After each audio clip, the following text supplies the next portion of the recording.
Summit Point Motorsports Park, then Summit Point Raceway, opened in October of 1969. The first races held there were SCCA regional races in the fall of that year, and then IMSA showed up with the International Sedans being the first ever professional event. Paul Newman ran several of his early races there in a Bob Sharp-prepared Datsun 510 sedan.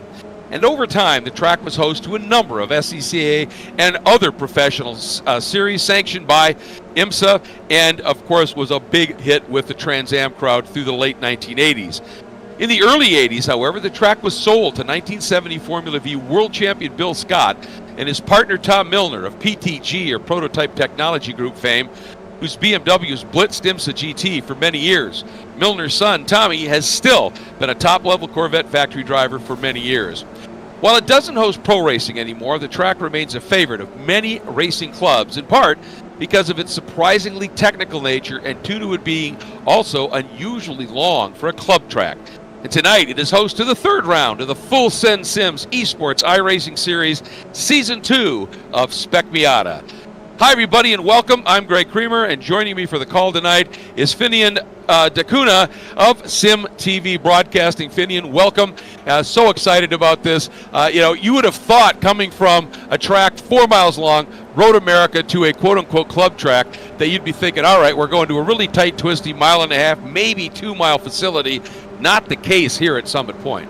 Oh, not the case here at all, because these guys, especially with the NC Miatas, have so much on-throttle time, especially down this long front straightaway you're seeing coming up here on the left from the blimp shot. You're going to see a lot of slipstream battles, essentially going to feel like a little bit part of Road America. Heading down into turn number 1, that's going to be the action-packed part of tonight here. Qualifying beginning at the moment, 8 minutes left in qualifying, and at the top of the board, Kilpatrick in the 998 as he's working through the back half of the course.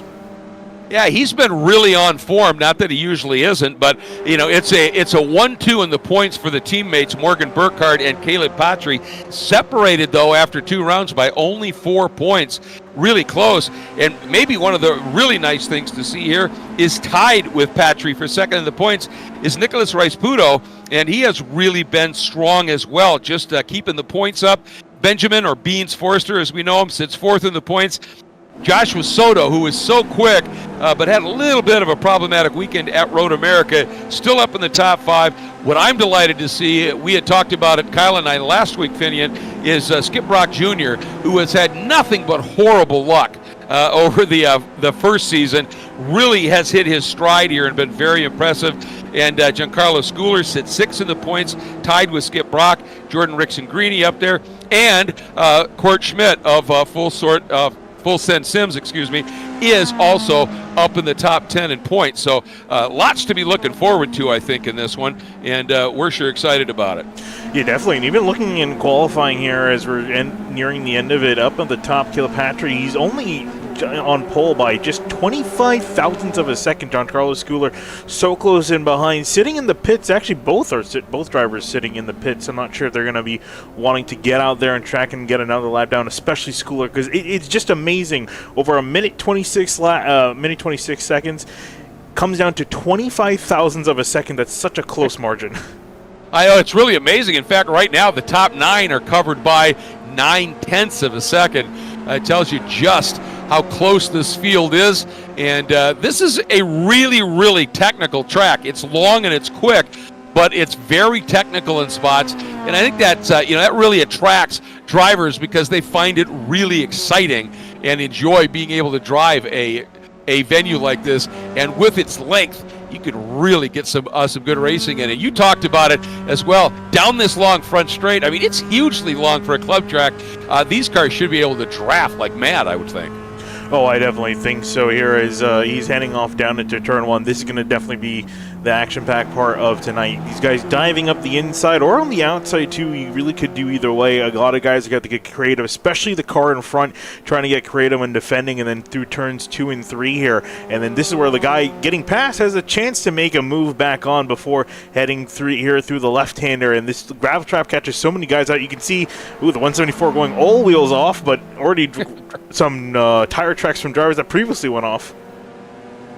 Yeah, I mean, you want to use every bit of the exit there at 3. It's a quick corner, and it's crucial. But you can easily overrun it just a little bit from what I can see out there. And Rowan Gill is a guy, he's had great speed this year. He was fabulously quick last year.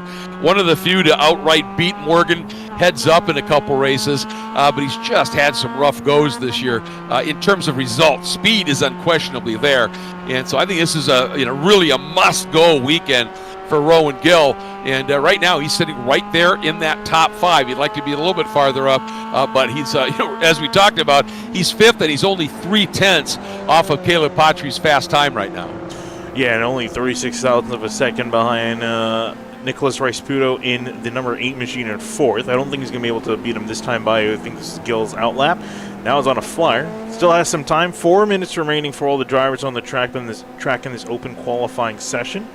Nathan Nicholson in the number 19, also 6th place in the timesheets at the moment, working through the back half of the track. I'm trying to see if anyone else is on a really solid hot lap. Still surprised that the leaders have sat in pit lane. Do you think we're going to see them get back on the track for a final run?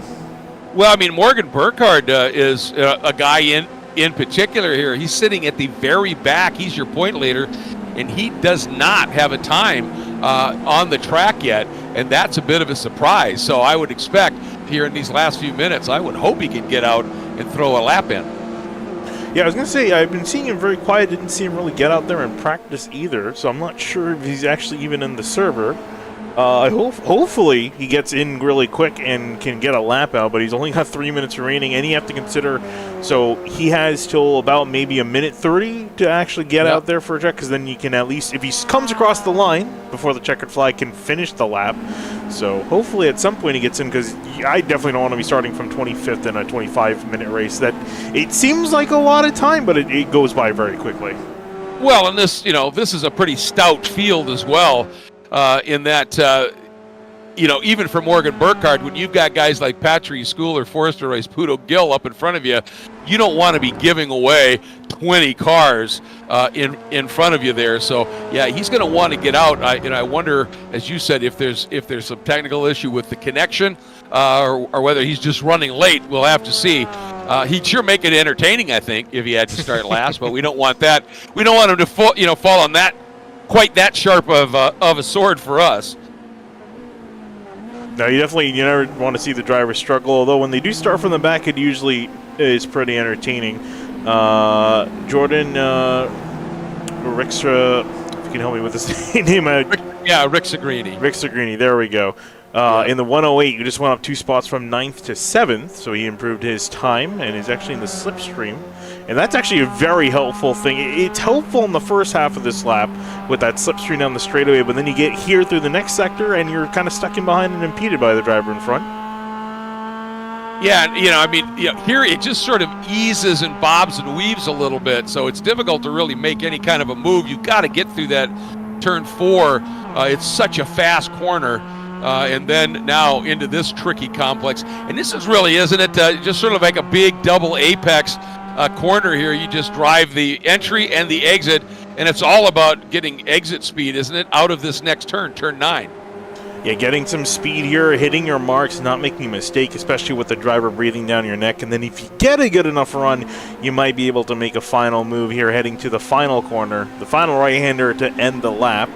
Have seen quite a few spins coming through this final corner, especially with cold tires at the start of some of these races. That's definitely something to consider for some of these drivers as they come across the line here. And they're pretty much going to be starting their final lap here as we got under a minute. And Burkhardt is actually out on the track. Oh, boy, this is going to be a close one for him. Boy, did he cut it close here. He's really got to get his head down. This will be a fun lap to watch.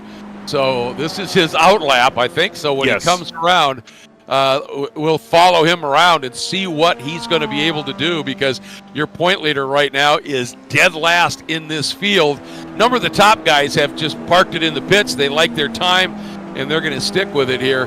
But let's watch Burkhardt here, and this could be kind of a clinic, for those of you, and I have to admit, somewhat like me, that aren't super familiar with this facility.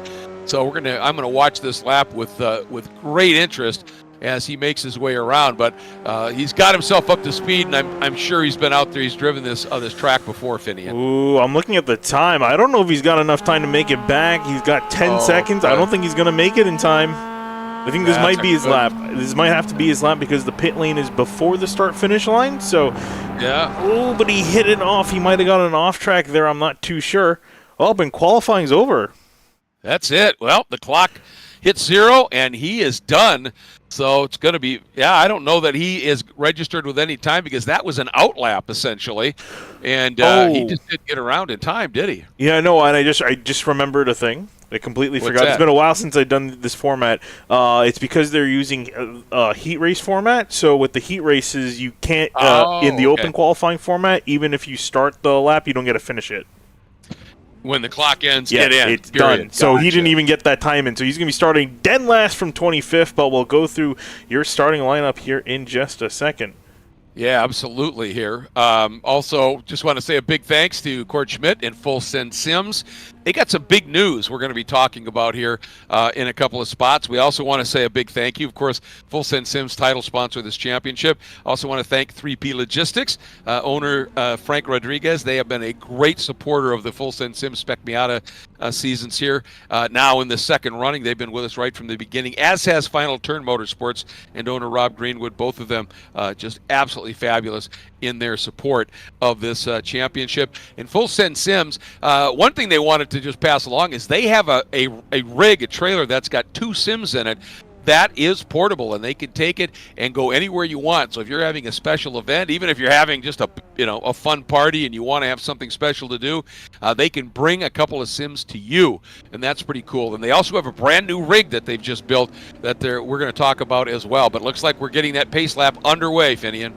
Indeed we are, and let's start off your starting lineup here. Caleb Patry starting in first in the 998. Next to him, Giancarlo Schooler in second in the 111. Yeah, Patry currently tied for second in the points. Starting third, Beans Forster in the number 23, and Nicholas Rice-Puto, who is tied for second in the points, starts fourth in the number 8. Moving on back to fifth, Rowan Gill in the 174. Next to him, Joshua Soto in the 6th place position in the 77. Starting in the 7th spot, the 108, the beautiful blue Mazda of Jordan Rick-Sagrini, and he's joined on that row. Starting in 8th, the number 19 of Nathan Nicholson.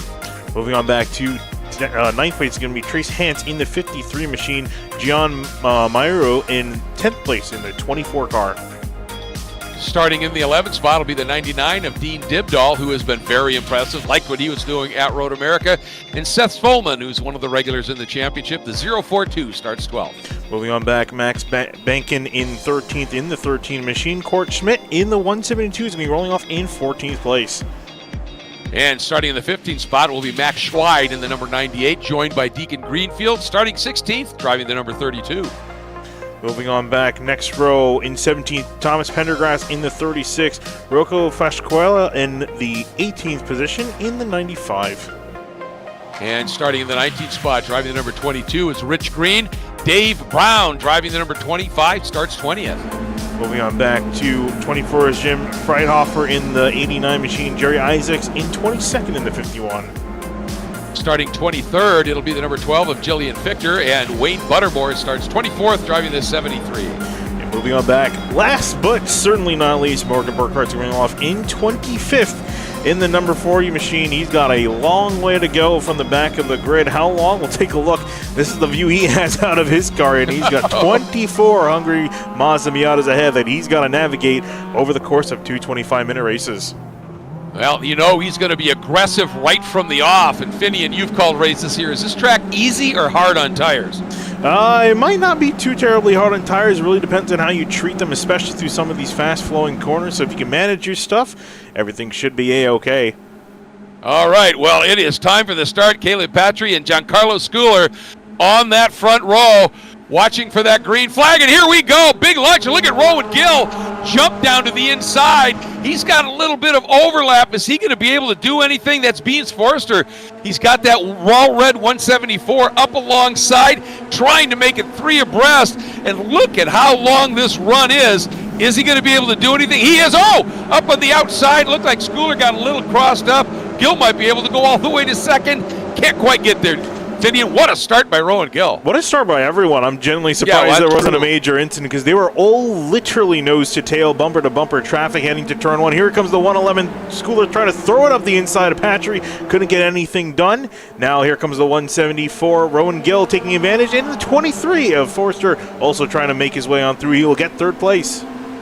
Yeah, I think Schooler stayed alongside a little bit too late and realized, well, if I push it here, we're going to have contact, so he got out of it. Of course, just sort of killed his momentum a little bit, and that allowed Gill and Forster through. So opportunistic for those guys. And believe me, if you're leading, if you're up in the points fight right now, up in that top 5, you're well aware where Morgan's starting. You want to get to the front and drive away as fast as you can. And I think in particular for Rowan Gill, we talked about it, he wants to make good on this. Looking at a fight between the 24 and the 53. They were going at it through the S's. Now here comes Hans trying to throw it up the inside. The 99 Dibdall trying to also make a move out through the final corner, but they all come through single file and a fantastic first lap. Everyone making it on through, keeping an eye on where Morgan Burkhart is, who is the driver in the grass. It's the number 51. There he is. 22, sorry. Rich Green in the grass, but there is Morgan Burkhart up to 17th place so far. Yep. Coming up alongside the 172 of Court Schmidt right now. Morgan coming through. Court turns in behind him. Whoa. And, oh no! Boy, Burkhart got collected in that, and that's the thing when you start in the middle of those packs. When one car gets it wrong, you can so easily be caught out in it. Let's take a look at what happened here. The number 13, Max Bankin, went to the inside of the 99, threw it in, couldn't make it work, then sat in the middle of the track, and unfortunately Burkhart was the first to get there and knock him on his side. Yeah, and Burkhart was completely unsighted, so nothing he could have done about that. Question now is, what kind of shape is Burkhart's car in? He continued driving, but he's definitely got some damage, and you have to wonder, Finian, that right front corner, you know, I can't imagine that toe isn't completely messed up. Oh, and then he's also got some slow cars up ahead trying to get Seth Spoolman. He's trying to get on by. I think he ran into some contact. I'm just curious to see how Burkhart's steering wheel is. Here comes a straightaway. Get a chance to see if the car even is driving straight. And nope, he's got about like 15, 20 degrees to the right. And that can't be the best of things to deal with. Yeah, no, and that's, you know, that can actually help you turn into some corners, and then it'll mess you up completely in the opposite direction. So we'll see where he's working. And right now, I think Court Schmidt tucked in behind him, just trying to see what he might be able to do here. But Patry Schooler, big lock up there. Oh, no, the 174 Rowan Gill just blew an engine on the downshift. Oh, my goodness. And that's going to be the end of the race for him.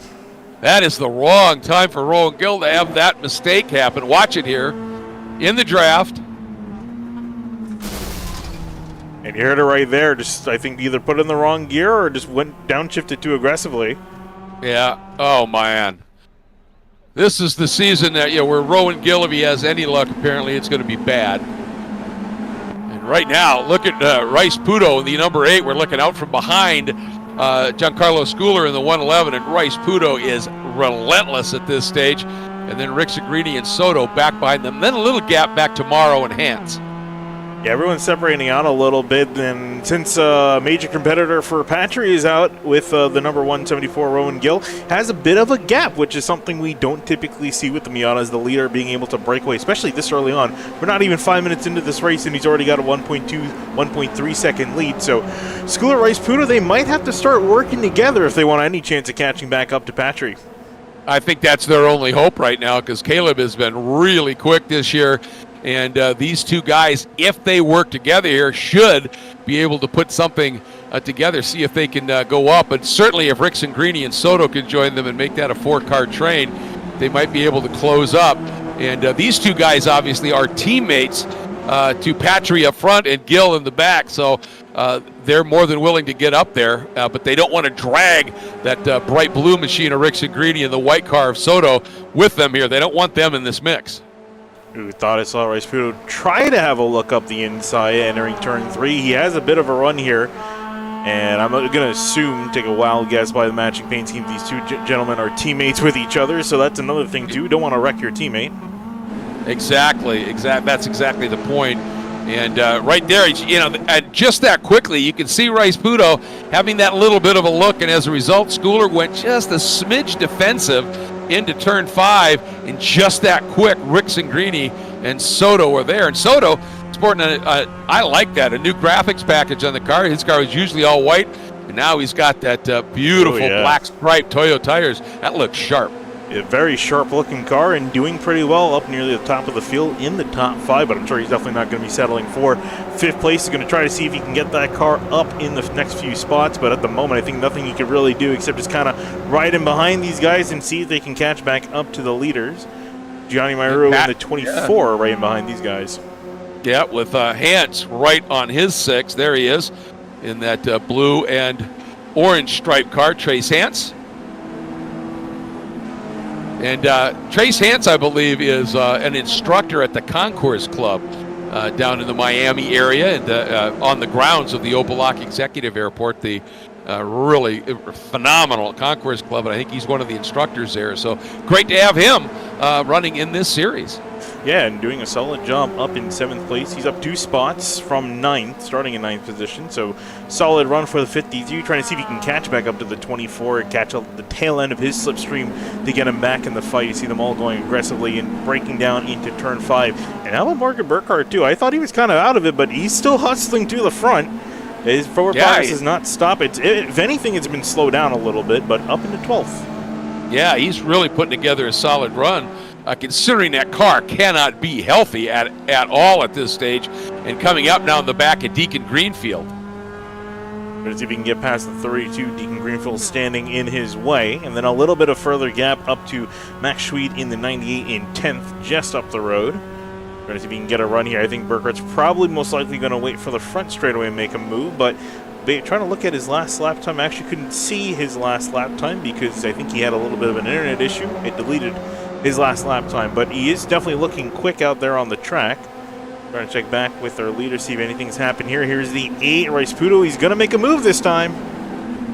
Dives down to the inside and Rick Sagrini gets up and underneath and touches. I think that was Rice Pudo because that was Schooler that had just made that move. No, that was Schooler.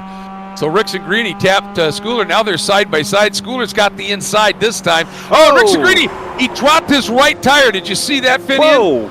And right on turn in. Meyer going to go through the gravel trying to avoid that. Going to take a replay of that whole incident because that involved quite a bit here. We'll take a look again at the initial move. Here's the 8 of Rice Pudo making the move to the inside. This kind of set everything off. He made a good dive. Schooler got checked out wide. Then the 108, a little bit of a tap that sent Schooler out. Yep. Just a little bit of a touch and go there, wasn't it? But the thing is, if we can get the shot going into 3 from behind on the blue car of the 108, you're going to see right there, he dropped that right side tire right at turn in onto the grass. Made a brilliant save. But it still, right? Oh, yeah. See it? Just enough. And, man, he held on to it. He sent cars scattering, but he saved it. So after that little error, that was a brilliant catch. Costly, though, in terms of position. Definitely very costly, but did a fantastic job recovering the car and keeping it in the running. He's only thrown back to 9th. I mean, I've seen so many drivers wipe out after trying to hold a car after getting in the grass on entry to turn 3. It's such a easy mistake to make. He's got some decent damage to the nose of that car, and I wonder if the matching bumper to the 19 ahead, I wonder if the kind of shoe fits in that sort of scenario. I think there might be something to that, my friend. One of the really amazing things about this track, and you see it here, is, the people who design these tracks sometimes, I really think that they're twisting their mustaches and giggling in a villainous form, because a few of the key corners on this track, the track starts to turn before you should be. And it's so inviting to, the track's turning, I better start turning.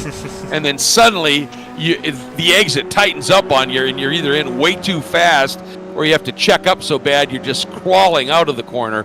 And that makes these kind of tracks really fun. That's one of the technical natures of this place. I've literally grew up driving on this track in iRacing when I first joined racing these exact cars. So I have this place has a soft spot in my heart, learning the intricacies of racing. As the number 8 of Rice Puto, he's going rallycross racing out in the gravel, and that's going to cause a bit of a checkup in behind. Giancarlo Schooler and Joshua Soto making a 2-wide battle as a lap car comes out. Oh, a car coming out of pit lane. They door each other on the straightaway. Oh boy. Yeah, that sent Soto for a monster ride out there. He was able to gather it back up again, but that really was close. Genuinely amazed that there's no incident from that. That could have been a whole lot worse, and not how goodness. Soto wanted that to go out. Not at all. And I mean, he had reeled in and caught those guys, and was actually when Schooler had to avoid, I think it was Rice Puto ran wide coming out of the last turn, and Schooler had to sort of move over to avoid him, and that really gave Soto a run. And then that car coming out of the pits just obviously just checked that all up big time here. And up front, because of all of that action with Rice Puto running wide and the others, right now Caleb Patry is up by over 3 seconds right now. Just a absolutely perfect run for him. He got clear of all of the mess that was going on. Oh no, Nathan Nicholson a problem here in the number 19. He was the one that was right in front of Rick Segrini. Oh, I think I saw a puff of smoke, and I think that might have been what we saw happen to Rowan Gill and a bad downshift taking him out. Yeah, I mean, we are not driving. These cars are not paddle shift, nor are the sims that people are in, right? You've got to be matching your downshifts and doing the whole thing here. So pulling off, unfortunate, because he was actually having a pretty solid run. Yeah, that's the big thing, too. You talk about H-pattern shifters. Not a whole lot of race cars have that anymore. Everything's going to paddle shift, sequential. Most cars don't even, they have a clutch, but you don't need to use it to engage the gear. Just flip the throttle and you're good to go. I mean, that's how for NASCAR, it's gotten a lot simpler to get the cars in gear now. So when you get to these H-pattern cars, you really need to finesse the downshifts. Otherwise, you can end up blowing the engine like we've seen 2 times already tonight. Yeah, absolutely. One of the things that I always, kind of chuckle about is some of the, the young drivers that are coming up that are, becoming the big names. And I've talked to a few of them over the years, recent years, that have been offered rides in, in like a McLaren, M8B, old Can-Am car at a great track. And they can't do it because they don't know how to drive a stick. Oh, wow. Yeah. They're wicked quick in an up-and-coming Formula car with paddle shifts and everything, but they just don't have the finesse because they don't ever do it. Yep. And, to me, that was the ballet of motorsports, all that footwork and handwork. And you watch Ayrton Senna when he was driving qualifying laps in the gated box, and he could make those shifts as fast as anybody with a paddle shift these days. As Schooler now got another great run, really played the draft well in Rice Puto, pulls out, moves in, and Rice Puto couldn't get it turned in quick enough. Soto's got his nose underneath, and so Soto, too, might be up and alongside. This is a great battle, side by side now. Rice Puto in the red 11, or the red 8, and Soto in the black and white 77, and it goes the way right now of Rice Puto, but that's for the last spot on the podium, so that's going to be a fierce battle for the remaining 11 minutes here. Yeah, I was going to say, and you saw Soto just back out of it. I think he realized there's no point sticking out side by side. He was going to lose out being stuck on the right-hand side entering turn 3, so decided to let Rice Puto get on through, and he can try to get back to Schooler. I mean, and again, for the lead, Patry's out 3.6 seconds. Yeah, he's just cruising right now. And all those, every time those guys race each other behind him. And at this point, I think they have absolutely decided, well, we're not going to get to Patry. The battle is now for second, third, fourth for that group. And who can get up there, because Patry, unless he makes a big mistake, like one of those botched downshifts or runs afoul of some lap traffic, he has this one fairly covered right now, but there's some great battling going on elsewhere on the track, isn't it? Riding on board now, coming up behind the 53 of Hans is the 99 of Dibdahl, and he showed some, not really familiar with him when he first showed up last week at Road America, and man, was he quick. Definitely really quick. He caught up quite a bit to the 24 and the 53 as they've been doing battle over the last lap. We saw Miata make a move in behind the leaders in the second, third, and fourth spot. In the background, the 24 got on through the 53, still giving chase. Trace Hansen still not out of it, and Dibdall now entering the fray. So we got a nice 3-car battle for second place and a nice 3-car battle for fifth place. Going to check in, I guess, with how Morgan Burkhardt's been doing his slow creep up the order. Up to 9th place now, is I think just gotten past the 98 of Max Schweed, and Deacon Greenfield's actually kind of following Burkhardt in his tracks. He's been keeping touch with the number 40. Yeah, right now that was kind of a fun little battle here with Deacon Greenfield and the guy right behind him, or Max Schweid, as you were pointing out. And there, look at that side by side. They are having a great little duel, and it's pass and repass in virtually every corner here. So they are having a blast, and that's part of the thing with this, isn't it? You may not have the pace of a Morgan Burkhardt or the guys up front, but that doesn't mean you won't get out of that thing after a couple of races here, sweating a little bit with a big grin on your face. Oh, especially this combination too. Throwing the Miata as a car at this speed at a track like this, it's just absolute perfection. For a club racing circuit, these cars are so much fun to drive and race around here. I can do this for hours. I'm sure these guys can definitely do it for hours, but they've only got, at least in this race, only just about 8 minutes 30 seconds remaining. As we take a look at Greenfield, he's going to have a decent look, I imagine, on the 98, who is up for second place, Giancarlo Schooler, and this battle is reignited again.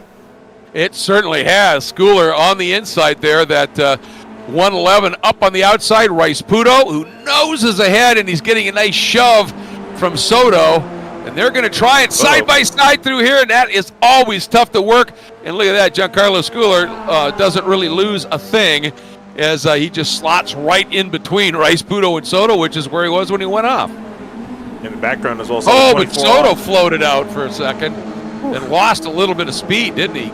Did lose quite a bit of speed. And actually the thing I want to point out too is as these guys fight, this group of drivers has actually been somewhat reeling them in. Last lap through they didn't make a whole lot of ground, but this lap they made up about a second. So this second group, this could potentially be a 6-car battle for second place if these guys keep fighting like this. And I think you can see that any shot of them working together, they've kind of thrown that out the window. I think they've realized they can't catch Patrick, so now it's just an all-out brawl for second place. Absolutely. This is now mano a mano up front there. And you're right. I mean, every time they go through corners side by side like they were, Morrow, Hansen, Dibdall are just going to be closing in on them here and going after it here. And if somebody pulls out to make the pass, normally if you're trying to catch somebody, you just let them go. But now look at this; they're going to be side by side into the turn. Soto off into the marbles a little bit, and you can see he just lost all of his ability and drive. And look at this now. This is the 98. Yep, the 98. Or 99, sorry, of 99. Dibdall going to make his way on through. Dean Dibdall actually got, I think, 2 for 1 there in turn number 1. And going to make him around the 53. Trace Hansen not giving up, going to make a pass through the gravel to get it on the right-hand side. This is going to get interesting. Does he have that line established? No, he doesn't. And I think it was pretty smart that he just let Dibdall ease across, because if you touch there, that's a pretty fast and narrow piece of track. And things can go badly wrong in a hurry. Speaking of which, contact between the 111 and the 8. Their teammates quite literally dooring each other and slowing each other down even more as Rice Puto is going to make his way on through. I'll tell you what, though, they've got to be careful here because Dibdall, like I said, he was really fast at Road America. And now that he's clear of Hansen Morrow, he might be able to get after these guys. And again, side by side, that's just giving a nice double draft to Dibdall back there as they come out of 14. And now look how close he is. Dibdall is right there. He's definitely going to be able to get a tow, and he can bring Hansen Morrow with him. Taking a look at the last lap for Dean Dibdall, it was a 1:28.4. Rice Puto, 1:29.8. Obviously, he was battling, so he's lost some time there, but just showing how much the pace difference is. Ooh, the 53 Trace Hansen goes wide. And now you see the 24 Meyer going to take advantage of that. He just overshot the turn in there a little bit, didn't he? And so, as you said, the 24 Morrow goes through. But that little moment, they've lost touch now with that group up front. And it'll be interesting to see if they can run him down. But Dibdall is the guy right now. It's really in a great position here, because the farther we get, and we're heading into the final 5 minutes here, Finian, with what we've been seeing for these three up front of this pack here in the last 5 minutes, they're just going to get more aggressive, and Dibdahl might be in the catbird seat for a podium. Oh, definitely might be. If he can play his cards right here, they only got a couple laps remaining, showing about an estimated 18 laps. They're currently on lap 14 coming to 15, so that should put them at around 4 laps to go. Should things go right. Ooh, exchange for position in behind. Trace Hans and the 24 of Meyer are going to exchange positions yet again. Although with their exchange, they've lost touch. So Dibdahl now is free to attack without anyone directly in behind. So this can get tasty real quick here. Absolutely. Just fold those mirrors down and get after it here in these final 4.5 minutes. And just flowing as much speed as he possibly can. And this is where you hope somebody pops out. So you start get that double draft. And you could just literally suck right up onto the back of them. But right now, well, and as I say that, here we go. And that was a look by Soto, a defense by Schooler. That's going to pinch Schooler, and he's going to be now, that's going to be a slow entry into the turn. And Dibdahl, man, he carried so much speed into that corner, Finian. I think he thought he had something, and he almost ran it right off the outside of the track. Yeah, I think he was trying to focus a lot more on the exit here, because that can also buy you quite a bit of time, but almost, as you mentioned, went flying off the racetrack as they worked through turn 3, and a dip of a tire off the track for the number 8, Bryce Pudo. As these guys continue onwards, Dibdahl's fallen off just a little bit, but he's going to gain quite a bit up here, especially with Soto just trying to find a way around Schooler. And you can argue some of these guys have been used and abused a little bit. Can we potentially see Soto start to get a little bit more aggressive here with the bumper? Well, I mean, he certainly is right there on the back of Giancarlo Schooler. And look at that. Suddenly, Bryce Pudo finds himself with just a little bit of breathing room. And he's looking in his mirrors going, come on, man, Soto, rough him up. Yeah, he's my teammate, but I want a break here. And when I say rough him up, I just mean, you know, get after him a little bit here. So. Not implying anything, of course. Yeah, exactly. So Soto putting a huge amount of pressure all over the back of the 111 here, coming now just under 3 minutes remaining as they come across the stripe. Slipstreaming, snaking down the front straightaway. Yep, that's obviously Bryce Pudo in that number 8 who's leading this group, trying to break any draft, just trying to move around and check anything up here. And just to give you an update, folks, Burkhardt has now closed to within a couple of seconds of Rick Segrini for 8th. So Morgan is doing everything he can. There's Rick Segrini just turning into one. There is, as they call him, Morgan the Kid Burkhardt. And then this battle continues here, doesn't it? It's just a really good scrap with these guys. Yeah, a lot of 98-ish wide, Greenfield. Well, they're going to actually door each other coming out of the turn. This battle's still not done yet. Everyone's still scrapping for position here in the closing minutes. You can see the 98 going to force his way on by. Greenfield secure a 10th spot, at least for now. There's Morgan Burkhardt in the mix, and then coming back up to these guys that have been constantly in battle. I think earlier talking about these drivers being in a sweat. I'm sure definitely these three, the Ada, Rasputin, Schooler, and Soto, they're definitely going to be sweating. They've been constantly battling for the last 15, 20 minutes with no sign of relief in sight here, really, other than the checkered flag coming up shortly.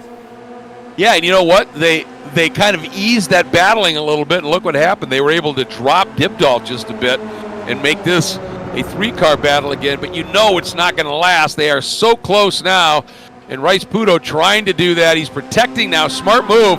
So if Giancarlo Schooler is going to do something, was that the white flag? We're on our last lap, and here he comes, and Soto beat Schooler to the drill. Schooler wanted to move, and Soto was there. Oh, and then Schooler just taps the back of Bryce Pudo, and that gets Bryce Pudo in a little bit deep.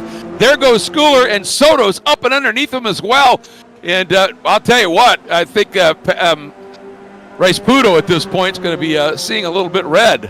I was going to say, I wasn't sure these drivers were even expecting to see the white flag there. The white flag came out with barely enough time left on the clock, so it is barely the white flag. So I think that might have caught some drivers off guard, and that's where we've seen the aggression start to step up here. Soto up to 3rd, trying to see if he can make it 2nd, if he can make a move on Schooler. And you can see there, Schooler really protecting on the entry to 5. And that's okay. You don't lose too much by doing that. Oh, was that a little tap? Was a little tap. I think he did. Soto got underneath. He loosened him up, as they say. Trying to see if he can make an entry, make a move. He's not going to be on the right-hand side. There you see the 8 of Rice Pudo. He's not giving up. He's throwing a dive in, trying to door it with Soto. Here they come. These 4. Now you can see Dibdal trying to break his way on through to this battle. Meanwhile, 9 seconds up the road, Caleb Patry is going to take home the win in dominating fashion as he comes across the line. Yeah, he was just putting on a clinic, smooth and fast. But here we go. Here comes the scrum to the line. It's currently Schooler in second. But did Soto get him? No. But man, was it close. 24 thousandths of a second at the line between those two. He gave it his all. You can't argue that. Not at all. I mean, he was just relentless. And Dibdal, up there in the top 5. And Morgan Burkhardt couldn't quite get close enough to get by Rick Sagrini. So, wow, but what a charge from dead last in the pack up into the 9th spot for Morgan Burkhardt. So, well, other than, of course, the absolute checkout drive by Caleb Patry, that one was absolutely intense, wasn't it? Oh, absolutely intense. I mean, not really for the lead because Caleb Patry's 9 seconds up the road. I'm sure he was probably getting bored by the end of that race with such a dominant lead. But a fantastic battle from the rest of the guys in behind, not letting up whatsoever. I can't, if that was how race 1 played out, cannot look forward to seeing how race 2 works out, especially because, look, in 9th place, Morgan Burkhardt up from 9th, and if I'm not mistaken, these guys are just going to be starting in the same order. I don't believe there's an invert. That is correct. That is correct. So yeah, Burkhardt will start 9th, and unfortunately for Gill, he's going to be starting way back in the pack, so he's going to be the one making the big charge for us to be keeping our eyes on as well. So, yeah, I think this one's going to get really interesting here. While we have this moment between races, I had mentioned that Full Send Sims has a brand new sim rig that they've created, and it's called the Pro Ultimate Rig. And it features a triple screen setup with a 49-inch center monitor, 2 big side monitors, and a 34-inch fourth or top monitor for telemetry and track data and track maps. And that is brand new from Full Send Sims, and it is spectacular. And once again, you can hire Full Send Sims, have them bring their trailer with their other 2 rigs in it. You can race side by side. You can use it for training, have an instructor in one and the student in the other one. You can have 2 students in there with the instructor behind, all connected with headset and data. Full Send Sims, man, as they say, practice makes podium, and they get it. And they do a great job with it. And, also at that point, I do want to say thanks again to 3P Logistics and Frank Rodriguez and Final Turn Motorsports, both just remarkable prep shops, and really jumped in and supported things here. Remember that Full Send Sims, you can get one-on-one instruction from Morgan Burkhardt, Ben Forrester, Conrad Chachik. They are the official instructors. You can get one-on-one instruction from them. And from time to time, Full Send Sims will have racing schools, and if you're a league member, you are free to join that. Others can for a fee, and those who are a little bit off the pace or seem to be pounding out virtual bodywork too much at the end of races, might be a good idea to be able to join up and do one of those schools. And quickly here, Finian, just a reminder that the top 3 in overall season points will all receive trophies. The winner will receive a direct drive wheelbase. Second place will get a set of load cell pedals. And third, you get your choice, either an H-pattern sequential shifter or a 2-year iRacing paid subscription. And keep in mind that while Full Send Sims administrators and instructors can get the trophies, they are not eligible for that sim hardware. So if you're out a little bit of that top 3 in the points, don't give up. If you're 4th or 5th, you might still end up with a really nice piece of hardware. And there's also no repeat winners for hardware. So anybody who finished in the top 3 in the opening season, they aren't eligible. So keep at it here. Do everything you can. And that's really just a good mantra in general, isn't it, for racing? Never give up, because look at what happened to Mr. Dibdal. He was way out of it, and suddenly he's battling for a podium. He just never quit. I was going to say, you can definitely see why these guys are fighting so hard out there on the track. It's not just for the fun of it. It's also got some good prizes towards the end of the season. So definitely some great stuff to be fighting for with these drivers, and just some fantastic action on the track. Race 1 did not disappoint, and now we got race 2 coming up here. So I think you can definitely see that the cream of the crop has somewhat risen to the top. A lot of the fast drivers have gone to the top of the field. Big question is, can anyone challenge Caleb Patry? Obviously, he had a really good start. was helped out a little bit by who was the driver that had that issue shifting, Rowan Gill in the 174. Gill, yep. That helped him get that little bit of a cushion to break away. Do we see him breaking away in race number 2? Do you think everyone's going to be on him from the get-go? Well, I mean, he certainly is going to try the breakaway, isn't he? But, the thing is that Schooler, Rice, Puto, Soto certainly have his speed. It was just as you said, when Rowan Gill had that moment, they all had to check up, and that caused them to lose touch a little bit. And at that point, then they started fighting.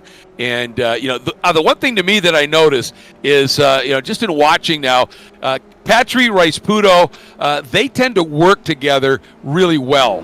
Yes, they're teammates, but I mean, just in general, they do that. I've noticed that Giancarlo Schooler and to a degree, Josh Soto, they're a little bit more of the I'm going to get in there and go for it kind of type. They're willing to race hard early, and I don't know whether it's a lack of patience or they just enjoy this so much. But they seem willing to mix it up a little bit more, and so that's going to be the interesting thing. And of course, for Morgan Burkhardt, we talked about the point leader coming in here, starting in ninth.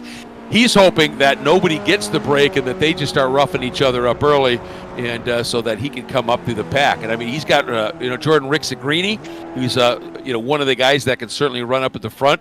And we've seen that Trace Hansen, Dean Dibdahl certainly can. The guy that really has impressed me in this first race, is Gianno Mauro. I think he did a superb job, and I think he really found something at Road America, and it's coming good here, and he's doing a superb job.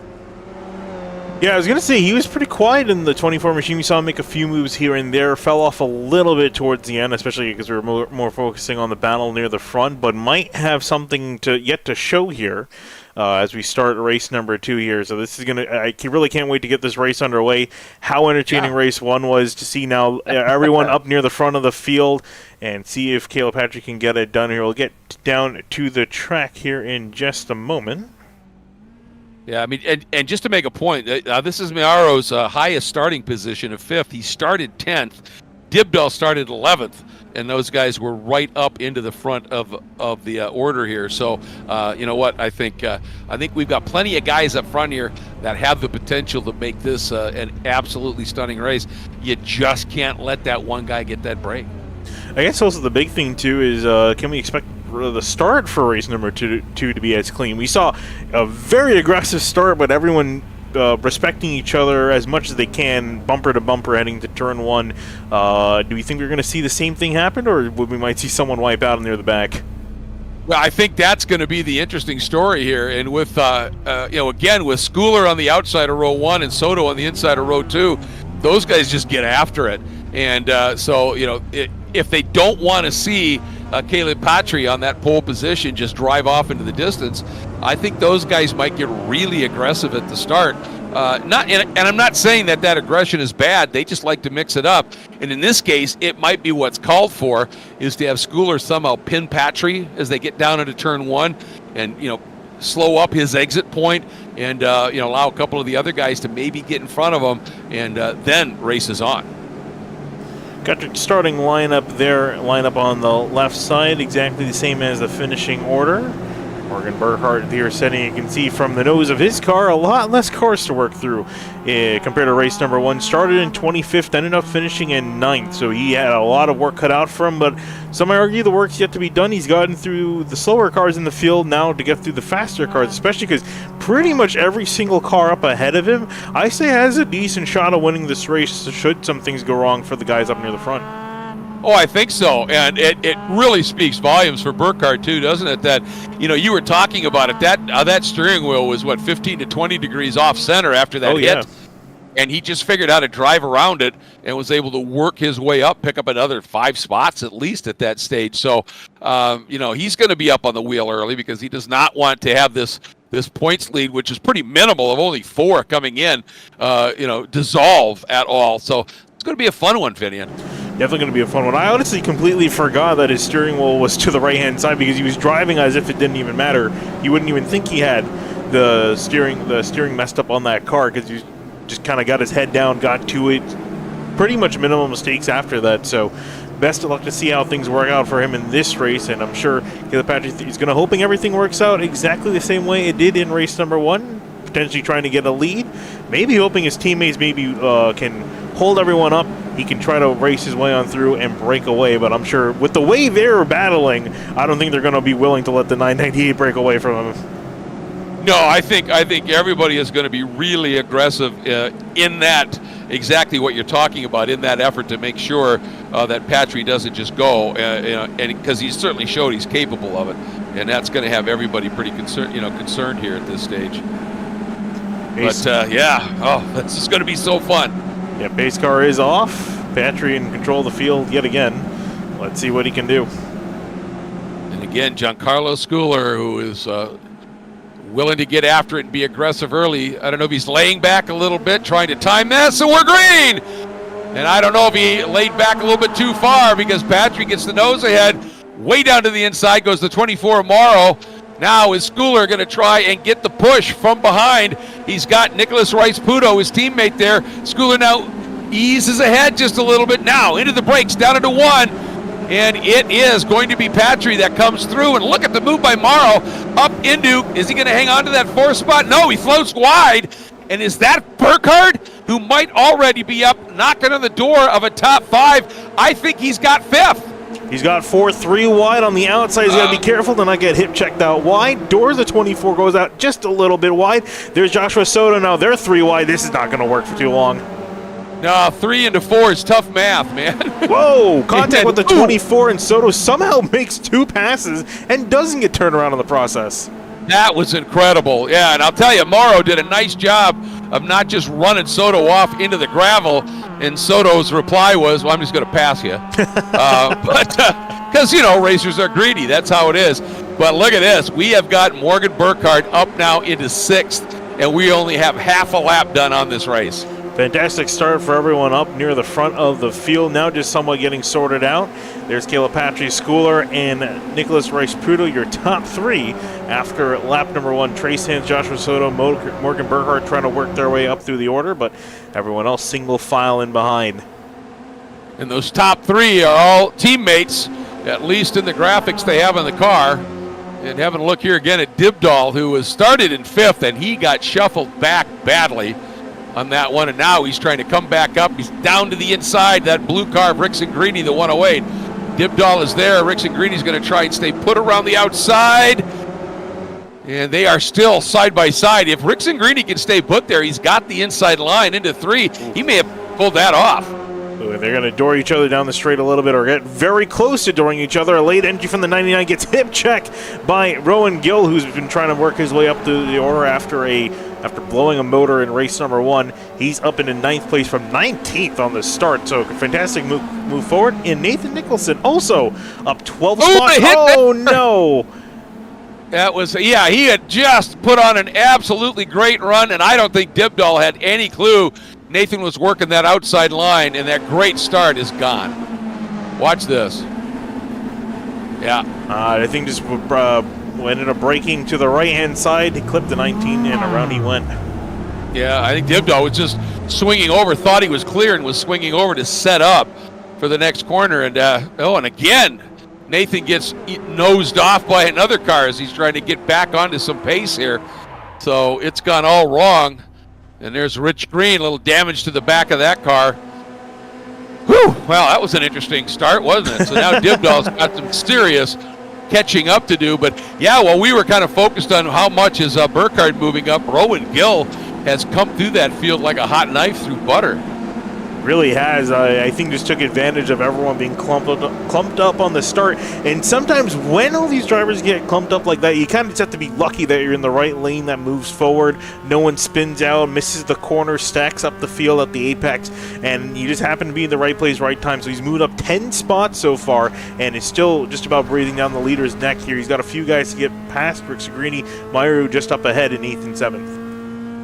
Yeah, great drive back up through the pack for Gill. Look at him using that curb. Now into that very tight turn 5. Kind of a throwaway corner, isn't it? Because you can come in tight or you can flow in. It's not a huge difference. you just want to be set up in the right position to start into turn 6 because that leads all the way to the exit of 9, doesn't it? Yeah, and this is such a flowing section, so if you get the beginning part of it wrong, you're going to mess up the end of it, and you're going to lose a huge amount of time. Although when you're stacked up nose to tail, it doesn't matter quite a whole lot like the leaders are. Patry, though, we're talking about that gap getting separated. He's already started to just make a little bit of a gap occur. 0.7 of a second back to Schooler, Rice, and Rice Puto, and even they're building a gap to Hans, Soto, and Burkhardt. Yeah, they do not want to see this from Patry. They want to get right up there. And right behind Soto is Burkhardt. He is there. And I think right now he might just be pushing him to try and get by, make a double move for both of them on Hans. And that worked. That was Morgan Burkhardt working with Soto here and just trying to get close up, not lose touch with this group of 3 up front. No, they definitely needed to make sure that they made the pass, like you said, before they lose touch with them. So Soto now just about a second off the back bumper of Rice Puto, who's climbing the curb and hauling the mail through turn 3 there, as they're both him and Schooler just struggling to keep up with Patry, who's been putting on a clinic already from the get-go. They made up about a 10th last lap through, so they're not completely losing the 998. Yeah, they just have to not go. Oh, and Burkhardt slices through on Soto. Wow, that was just a great pass. I'd like to see how that one started because it executed beautifully. Let's watch it here. And into turn 5. Just into 5, yeah. And that all happened because Soto was trying so hard to swing back over to set up for 5. The car backed up, or stepped out a little bit. He just had that little wiggle, and by the time he saved it, Morgan pounced. Yeah, that braking zone turn 5, it's so tricky. And you're talking about the track designers twirling their mustaches. I'm sure that's definitely one of those places they were, because it's such a tricky braking zone to get right. You're going full speed through the corner previously, and you have to try to get the car set up, planted, and then apply the brakes. And Soto unfortunately couldn't get that efficiently done. So now all the top 4 have the exact same paint scheme. So this is going to get confusing if you don't know the car numbers. Exactly right, and this is going to be fascinating because Schooler, right now we have seen, as I said, he just likes to get up on the wheel here and get a little feisty. And right now, he and Rice Puto, they need to really work together because you know what's going to happen if they don't. Burkhardt's going to catch him, and Burkhardt, if he's got anything to say about it, will just come through them. And it'd be interesting to see whether Burkhardt on his own can run down Patry. But he'd sure like to just work with these three team cars, just work their way up and catch him as we're on board here with Morgan Burkhardt. And I'll tell you what, Morgan has been doing an absolutely incredible job in SCCA national level Hoosier Super Tour racing in his Spec Racer Gen 3 with a number of wins, one of them in the wet. That was just spectacular. Yeah, I'm not too surprised. I've seen Burkhardt wheel a car around on SimTV for quite a while, and he definitely is a wheelman. So if there's anyone to get it done, it's this number 40 here. He's got 3 very competitive cars to pass, though, to get to the lead. Granted, he does have 17 minutes remaining, so he definitely has a bit of time to work with here. It's just a matter of can he get it done in time. And will Patry be able to break away here? I'm curious to see if he can get past the 8 there. He's going to go for a late dive up the inside. He will go. Oh, 2 for 1. He's going to get a bone. I wonder if that wasn't maybe discussed since they're team guys, that Morgan clearly has a bit more pace. Let him through, latch onto the back of him, and see if that whole train can't catch Patry. And I don't know. I don't know. If it was, I'm just speculating. But it sure looked like Schooler could have started to turn in a little bit sooner and block Burkhardt, and he didn't. Yeah, looking back at it, it almost looked a little too perfect the way he went wide in turn 1 and let Burkhardt run through. So I wouldn't be too surprised. You can get the tinfoil hats out, but that did look almost a little bit planned. So we'll see here. I mean, granted that he's got about 1.1 seconds down to make up to Patry, so Burkhardt can get his head down. He's got a completely clean car, no damage to it. It's an all-out battle now between himself and Patry, and if he can catch back up to him. Yeah, and it's possible that that Schooler looked in his mirrors and maybe just missed that braking point a little bit, just floated wide, genuinely. But I'll tell you, Morgan is big slide through the gravel trap, and that might be the opportunity for Rice Puto and Soto. And you can see already Schooler's moving over, trying to defend just a little bit here. Oh, and Rasputo going for the bump. Here comes Soto trying to get up inside Rasputo. He can't quite get it done either. And behind them, Morrow and Hans are at it again in their own little scrap with good reason, because they've got Gill and Rick Sagrini just breathing down their necks. Yeah, so you can see the entire top 9 on this single straightaway here coming off from turn 2 to turn 3. So very close battles up for the top few spots. These guys, again, talk about getting sweaty. They're definitely going to be sweating after these couple of races here. Cannot go without a second without another car breathing down your neck. The other part of it, too, is just how hard one has Patry been driving. Has he pushed his tires a little hard?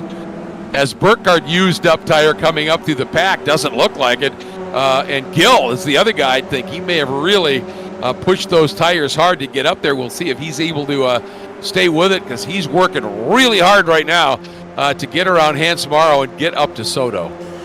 Definitely going to be interested in seeing how the lap times are going to look when they come across the line. And actually, you can see with Giancarlo Scuola, that error he made coming off the final corner last lap through cost him quite a bit of time. So whatever they did to get Burkhardt, if that was planned, it's definitely failed, because he's now a second, 1.2 seconds up the road. And actually, here comes Rasputo going to make a move. And Soto, was going to go with him, use that double toe. And is he going to stay with Rasputo, or is he going to go with Schooler? You can see he's trying to figure out which way he wants to go. Rasputo's got the move done to the inside, and Schooler floats out a little wide again, and that was not planned, I'll guarantee you that. I think Schooler realized, I just can't turn in or we're going to hit. So now he's going to try and stick with Rasputo and have that inside through 3. And Soto, just did a beautiful job. Lost the spot, but at least didn't lose that spot as well. Ooh, that's Gill. Hip check from Gill from the 53, and actually gets the pass done doing so. That's impressive. You don't usually see that.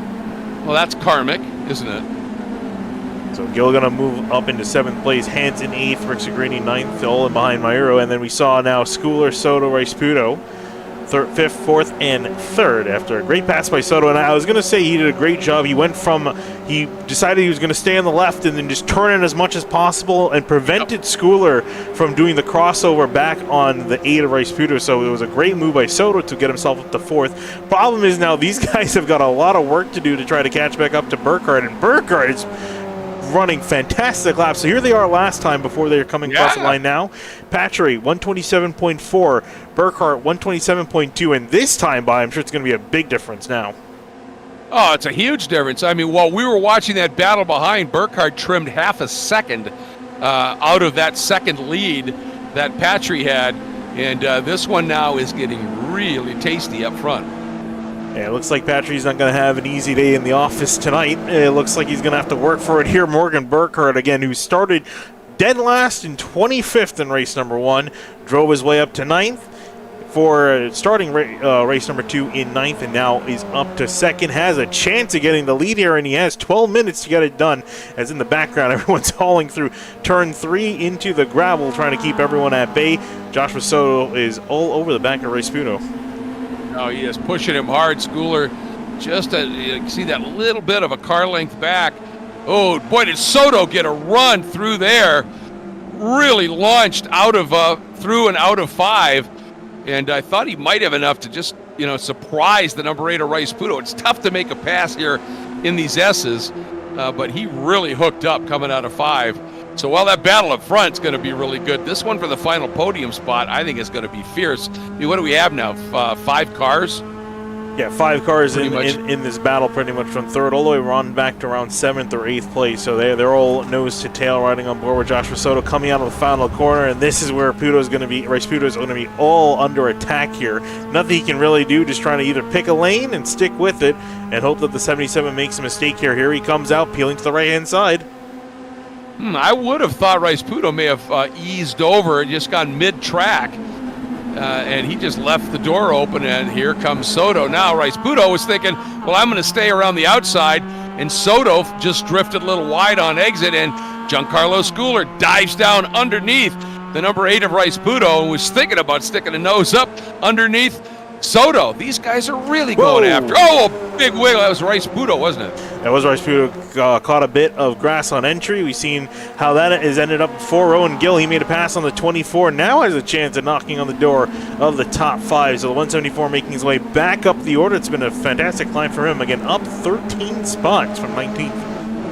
Yeah, just a great drive, no question. And, you know, for guys like Amaro and Morrow and Hance, following Gill right now, that is just really a nice opportunity because Rowan is so fast on these sims, and an opportunity if they're not as familiar with sim racing to be able to learn a little bit here. As Gill looking at the back of that number 8 of Rice Pudo, under the bridge, down into 10. And as these guys come on through, take a look at the leaders because they are close. The battle is officially on here with Burkhardt coming up on the back of Patry. Now, if you're Burkhardt, do you want to wait till the last lap or do you want to make the move now? Well, it all depends. Well, here, is he going to do it now? There, he answered it for us, Finian. Oh, and look at Patry is open in wide. I think he wanted to square up and really go to throttle coming out. And, by the time they got into one, their margin was up by about 4 seconds. And just that little side-by-side, they lost 0.4 of a second to Schooler, Rice Pudo, and Soto. And, not that they're under threat, but that just shows you how 1 corner's worth of side-by-side dueling can cost you that much time in these absolutely identical cars. Identical in the cars they're running and the paint schemes on the track, but the number 40 Morgan Burkhardt up to the lead ahead of Patry. And it was kind of funny. It took in the time he took to finish that sentence, he ended up making the move and exactly explaining what he was going to do. Yep, I love it when they answer the question real time, of course. That's pretty cool. Look at this train. I mean, a little bit of a break now for Schooler, but then Rice Pudo, Gill, Soto, Rickson, Greeny, Morrow, and Hance. They are just covered by the proverbial blanket right now. I love this. I was going to say, there's really not really any other close battle on the racetrack other than this gigantic battle going on. This is all effectively for third place here. Dunco, as Schooley mentioned, just off to a little bit of a gap, but everyone trying to reel him back in. It's like a hungry nest of hornets in behind him, all howling him, trying to catch back up. This is off the back of Rice Pudo, and this is what Schooler's got to deal with. He's got a little bit of breathing room, but if he makes a mistake, he's back in the thick of things. As up for the front, Patry not done, going to go back under Morgan Burkhardt in turn 1. And Burkhardt now going to try the counterpunch move, try and square up, get back down underneath. Patry will have the line of choice going into turn 3. And if Burkhardt, and see, that's where Morgan is so smart. If he tried to stay there with him, and maybe on the last lap he would have, but if he tried to stay there with him they would have been like this. Yes, exactly. And look at that. That has now allowed 2x2 they go. Soto in the grass. He's going to spin out. Will he take someone out with him? The number 8. Oh, I saw Rick Sagrini sideways. I think he just lost it on his own. Probably checked up because he saw Soto so crossed up. Let's watch how this all started. I don't even know if I have a good camera angle. I usually don't expect this many cars to go side by side into this corner. Soto dropped that left. Oh, yeah, he actually, Rick Sagrini kind of got sideways by himself. You're right. I think so. I think he checked up. So there goes Soto. Rick Sagrini stops here. Oh, he might have had some help. I think maybe Morrow. Yep, I think Morrow just gave him the little chrome horn. I mean, nothing he really could do in that case when everyone's so stacked up together. I guess it could have been a whole lot worse. And actually, it looks like the 24 is down on pit lane. Oh, so I think he had an issue. Well, he may have got tagged too in that, so. Let's see if we can even find him on the track. Here he is. I wonder if he either that or he came through. Maybe I wonder if he got a penalty or if he got damage from that. I think he may have damage. Oh yeah, look at the wheel before he. Yep. He's going almost sideways, so he's gonna have to get some repairs to that machine. Unfortunate for the end of his run at the moment, but that's broken up this pack quite a bit here. Yeah, Schooler now has about a second in hand over Rice Pudo, Gill, Soto, and the rest of the group. And that battle up front is still fierce. I mean, there's nothing separating them either. So a huge battle for the win, huge battle for third if they could run Schooler down. And if they just work together, they can. Look at this, Burkhardt Looking inside, outside, now inside. Ooh. Oh, that's so close. Fighting really aggressively here. 6 minutes left on the clock here, and it's already spicing up. I can't imagine how they're going to be when the white flag comes out, let alone with 6 minutes remaining. That's going to be incredibly intense here. And now let's see.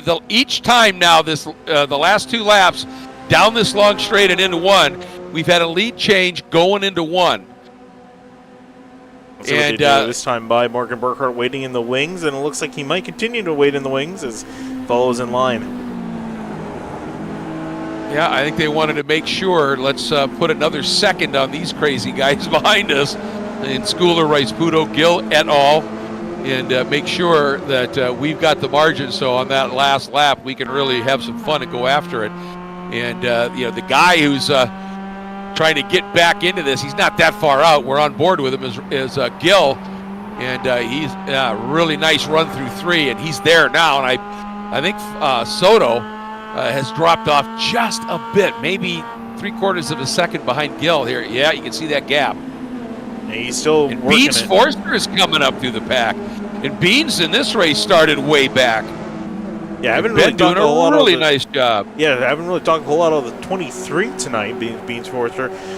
Started in 12th, up now to 7th place, and he might still go a couple of positions forward here, especially if something catastrophic happens with these guys up near the front, and we've seen them completely go at it. They haven't taken each other out, but they've done everything but taking each other out. Short of that. Yeah, exactly. And Beans, I think he said, oh, here we go, Rice-Puto now down to the inside of Schooler, side by side through turn 10. That's a brave place. That is such a fast corner.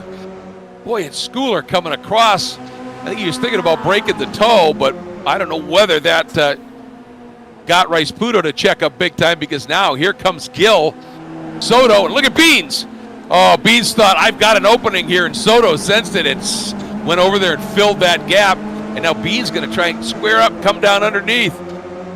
And what I was going to get to here, Finian, is Beans has had a long racer, I think, without many cars in front of him. So he has, I think he's been able to drive really fast, smooth lines. He may have some tire left. I was going to say, he definitely seems like he might have some tire left, especially with the way these guys have been driving, getting back on the throttle aggressively, swerving all over the track. It's going to break the tires down a little bit, especially after running now for 20 minutes straight. So these guys, I imagine, have used up the stuff a little bit here. So Beans now, if he can get through these guys quickly enough, he's only got 3.5 minutes remaining to get past 4 cars, but anything's possible here. And man, these guys have me so stressed out. I'm not even a driver. I'm just watching this. I have no bets or anything on this at all, but these guys have me as stressed out as if I were driving in this race. Yeah, and I got to tell you, I'm hugely impressed with Beans here, because in that first race, he had a problem early and finished way down. So he started, as you said, back in 12th. He started much farther down than that in that first race and worked his way up to a 12th. So he's doing a heck of a job here. And Gill now splitting Schooler and Rice-Puto. You can see Gill showing the nose there, and Schooler he comes out at 10, bobs and weaves. He does not want anybody to get up the inside of him heading down into turn 1. And so Beans gets the toe, makes the move, forces everybody to adjust a little bit. And Schooler, that time it worked really well for him, because everybody went to sort of shift to the left early and checked up a little bit, and he was able to open his angle up through 1 and wasn't quite as under attack heading in there. Yeah, solid job to keep his line going at the... Whoa, Soto drifting out sideways. Can he save it through the gravel? Woo! Ooh. That was close. He came, a couple of sheets of paper away from grazing that wall. Watch this onboard here, Finian. Yeah, you're going to see him just go out just a little bit to the right. There you can hear him get into the gravel and just trying to save a fantastic car control here. And this is always nerve-wracking as a driver. Ooh. That's heart in the throat stuff, yeah. And I think he did what we've seen so many times there, turning into 3, drop that right rear tire at turn-in, just enough that the grip evaporates when you're on that sandy edge, and away again. Another great save. And up front, Patrick continuing to hang on over Burkhardt by 0.18 of a second as we are starting. This be our last lap? No, I think we're going to get one more. Last time, oh yeah, okay. So interesting. So this time in race number 1, This was the white flag lap, lap 17. So it looks like we are going to get one more lap to go by about a few seconds, and I think that's because Patrick's able to run a little bit slower, maybe bring out the white flag a little earlier. So going to have an extra lap of racing here, and Burkhardt, I'm sure he's going to take advantage of this. So now, if you're the 40, where do you make your move? Well, if you're confident you're going to get another lap, I'd say you give it a go down into 1, right? But at this stage, I think I wonder if we might see him try something down into 10. All over the back of Patrick here, almost gets into the back of him. I think he's just trying to get into his head, put some pressure here. And I'll tell you, if we saw these guys do this, I think at Sebring last year in the first season earlier this year at Sebring, they had a race like this, and Patry never buckled. He was able to hang on, and so the guy can do it. It's just a matter of, and this is where I was thinking, if you can get down underneath him in 10 and make sure he gets a bad exit out of 10, you might be able to do something. But he was just too strong from 9 all the way through into 10. Both of them exiting 10. Oh, he got a lap car up in front too. And now you can see as the white does come out, you can see right now Patry is now in major defense mode. Look at that train behind him. But here goes Burkhardt saying, all right, you're going to protect the inside. I'm going to try and ramp the outside here, and it's a braking duel now. Side by side, Patry did not make a mistake. Burkhardt's going to try and stay put so that he can exit with the right line as they hum up into 3. He's got the overlap, and that pinned Patry. Patry couldn't float out as much, and actually that gave Burkhardt a little bit better exit speed. Patry is going to fight for it. He's in the gravel, and man, in the gravel and came right back on. What a move by Patry. He is not folding, Finian. No, he isn't. I was going to say you're not going to see any of these guys back out like we've seen other drivers. There's Burkhardt trying to throw it up the inside, going to get into the back of Patry here, trying to work now to the outside. He is doing everything he can to get Patry off rhythm here, and Patry has thus far had an answer for it. So this is it. Last 2 corners, essentially. Burkhardt now, he needs the monster run, and he's got to make the big dive down into 10 if he wants this. Is Patry going to defend, or is he just going to, he eased over. Now here comes Burkhardt. Throws it down the inside, side by side, light touch. That's it. Patry runs just a little wide. Burkhardt is through, and Burkhardt is going to get this win. Wow, what a finish. Now, what's going on in that battle for 3rd? Because that was a snake. Here comes Schooler. He gets it. Gill up into 4th. Riceputo 5th. Beats Forster up into the 6th spot, and Soto in 7th. Wow.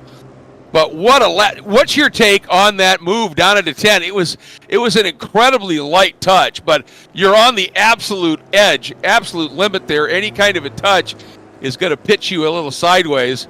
What's your thoughts on it? I mean, it's going to be interesting to see how the admins look at it. So I'm genuinely curious to see what their take is on that. Sending a driver off the track. I think if Patry's able to stay on, I think it would have been okay. Robbins Racing might have been a little bit too optimistic. I don't know. I'm not a steward, so just going to enjoy the move. But at Burkhardt, he had to do something there at the end, especially because Patry fought so hard.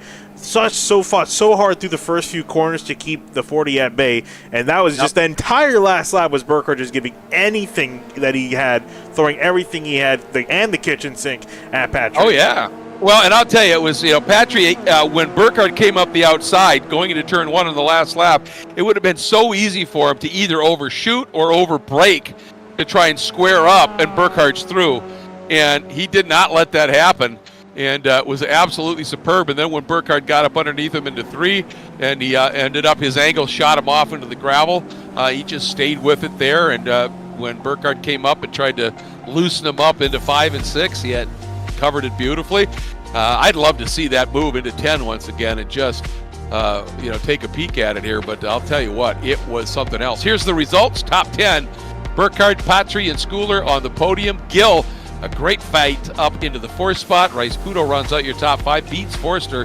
Kind of doing, in a way, what Burkhardt did with a lousy starting spot in race, or ended up well back in race 1, fought his way up into 12th, and then a 6th place. Then Josh Soto, Thomas Pendergrass had a really good run. And Court Schmidt, how about that? Up into 9th. And Max Schweid completing your top 10, Finian. Yeah, moving on back, Deacon Greenfield not able to get back inside the top 10 in the 11 machine. Actually started in 11, then ended up finishing in 11. Not a whole lot of movement for him. Seth Spoolman, Jerry Isaacs, Frater Hoffer, Green, Buttermore, Bankin, Brown, Treese Hans. That's really unfortunate for him after finishing pretty solid in race number 1. Started in 6th, back down in 19th, so a poor night for him, at least in race number 2. Then off to the final page of drivers. Rocco Pasquella, Myro, Dibdal, Nicholson, and also I think missed Jordan Rixagrini. I don't know why I didn't even put him on this page. He was there, actually. Actually, he was one spot behind Hans. Yes, there we go. So, him finishing that. Yeah. Them and Dibdal having that problem is, being as quick as they were. So just shows you, man, you could be fast here, but you get caught in the right moment, or the wrong moment, I should say, and everything can go a little bit pear-shaped for you. But wow, what an exciting, that first race, they just checked out at the front, did Patry, but there was a great battle from second on back. This one, a great battle from third on back, but Morgan and Patry doing what they did at Sebring in the first season, just an incredible battle at the front. Absolutely, and let's actually start going through interviews here. We got Caleb Patry and Morgan Burkhart waiting in the wings, and I'm sure they got some choice words to say with one another, but let's talk to them individually first. Actually, Greg, if you can pull them down for me, because I don't even think the admins actually gave me the permissions. I can't. I don't know if I can do it either. Uh-oh. Well, that's a shame. That is a shame. Hang on, I might try to figure out a decent way to do it. I think if we jump up there, might be able to do it. See if we can join that channel. I've lost it there so many times. Yeah, I was right behind Rowan.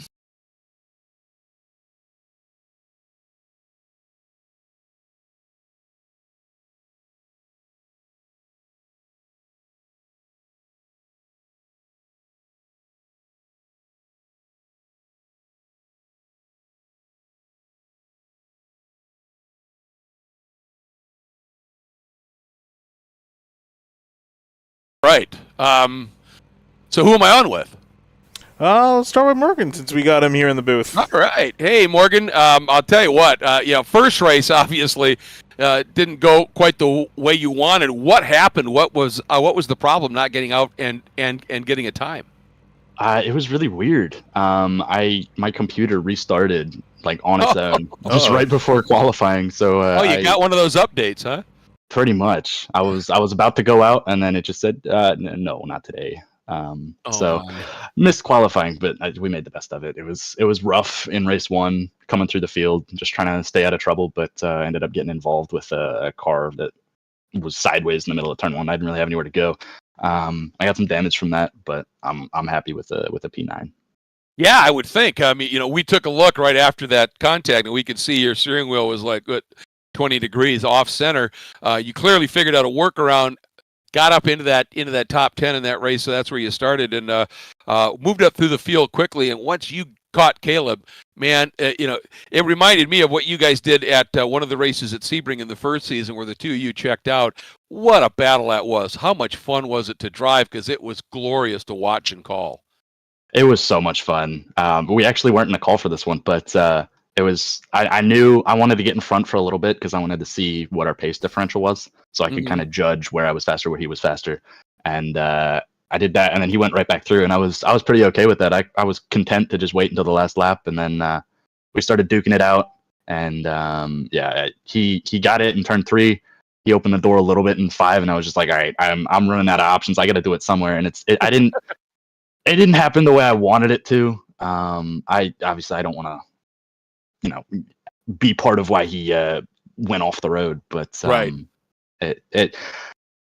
I'm happy that I won, but it's a little bit hollow given that it ended like that. And I can understand that, Yeah, I don't want it to end like that, but up until then, it was a great battle. We were so close. Well, what impressed me was, starting that last lap, when you went around the outside, it would have been so easy for him to either overrun the corner or to overslow, and he just was perfect through that corner. But with you out there, it still pinched his exit, and that gave you that inside into 3. and then his save in the gravel, and then your attack into the S's. But that moved down into 5. He just left a little bit open there, and you got a great draft. And man, it wasn't much of a touch at all, was it? No, we barely made contact. I Yeah. I was not going into the shoot. I don't think I was really close enough to make a move in 5. And then I saw him go a little bit deep, and I got my hopes up a little bit. And I tried to look for a spot on the inside, but he closed the door right before I got there, and I was like, I want to stay here. I don't want to back out. I don't know. It was like a whole moral dilemma, but we got okay. Kind of, he stayed in a straight line, which I was very happy about. I would not have wanted him to got hooked into the wall on the inside there, but Right. It was really close. Yeah, it was a great chess match between you two, and absolutely so fun to watch. So, congratulations, and I mean, regardless of what happened, just the climb you had to make through the pack in that first race, and then come after him in the second race. I mean, once you cleared, you had to make up some serious time on him. Just a great drive. So, thanks again for a great show as always, Morgan. Well, I appreciate it. Thank you. All right, man. Well done. Okay. All right, moving on to our next interview. You got Caleb Patry now. Well, Caleb, you had an absolutely stunning race in the first one. You got to the front of the group. They started squabbling behind you, and you just checked out and sort of put on the proverbial clinic. It looked like you were going to do that again in that first race, but once Morgan was able to get through on that group squabbling behind you, he was able to catch you. And from that point on, you guys put on an absolutely amazing show, man. Yeah, thank you. It definitely was fun. As soon as I saw Morgan there in my rear view, I knew I couldn't catch him. So my strategy was just try to run clean laps, try not to use the tires too much because I knew he would have to use his a little bit to get up to me. But yeah, once we were up there, nose to tail, he was maybe a little quicker than me in some of the short twisty stuff, and I think I had the legs in him in the fast stuff. But overall, we were pretty even there that whole race. Absolutely, and then starting the last lap when he went to the outside of you going into 1, as I said to him, you could have easily overbraked or overrun that a little bit, and you were brilliant through that corner, but he was just enough outside. It looked like it pinched your exit enough to give him that inside line into 3, and then suddenly you were in the gravel. Yeah, that my strategy there was just to try to hold the inside best I can. I knew I could. If I downshifted a second, I could have got a better run out of there than I normally would have. So I did that, held the inside, and then I knew going through 3, I can go either way. The inside can take it through that corner, the outside can take it, and I just rolled speed, kept my foot in it, and rolled around him there. But the last corner though, I thought he would make a move to the inside, and so I left him a little room, but knowing I could roll speed in the outside and possibly beat him to the line, but I felt I was forced off track there in that final corner, which is unfortunate, but he apologized. We're both on good terms. That's good. So that's good. That's good. Yeah, good race overall, I would say. Well, I'll say, a win and obviously maybe a little disappointed second, but a win in a second. Absolutely great stuff. Just a joy to watch you drive, my friend, and it's a pleasure to call it. Thanks for that. Thank you. You bet. All right, with that, that'll wrap up the interviews from tonight here, Greg. Fantastic night of racing. I got to tell you, this is some of the best Mazda racing I've seen here at Summit Point in a very long time. I've never seen a race where so many guys were fighting so hard, and a little bit of contact, a little bit of doorbang, but all in good fun, and not completely taking each other out. It's just fantastic racing from these guys here. I'm almost feeling sad that I have to go and not cover the rest of the season. Of course, Kyle Howard will be back in the booth for the rest of the races this season. But Greg, really fantastic stuff here. Oh, it is. It is. It's a deep field. There's so much talent here, and there is the occasional little touch, but that's just the way sim racing works. Sometimes, but it is so fun. It is absolute on the sword for the entire race, and as I said, little taps here and there, but just clean, quick, and enjoyable. Great strategy in these short races. It's great, and I'll tell you, again, a huge thanks to Court Schmidt at Full Send Sims. This was his idea, and put this all together. And we've got these amazing drivers that come back race after race to take part in this and put on these amazing shows. So, man, I got to tell you, all credit goes to Court, to our associate sponsors, of course, that have been so instrumental here in 3P Logistics and Final Turn Motorsports, and to these drivers that keep showing up and putting on such an incredible show. And Finian, always a pleasure to work with you. I know if Kyle has another conflict somewhere, you'll be the guy he'll bring in, and I look forward to that as well. Thanks for a good time, man. Yeah, I was going to say, I hope he doesn't have a conflict, but if he does, I'll definitely be more than happy to come back for this series, especially these guys, speaking of coming back, these guys are coming next week to Mid-Ohio here, Monday night next week. And I'll tell you, that is one of the great drivers' tracks in the country. There's no question about that.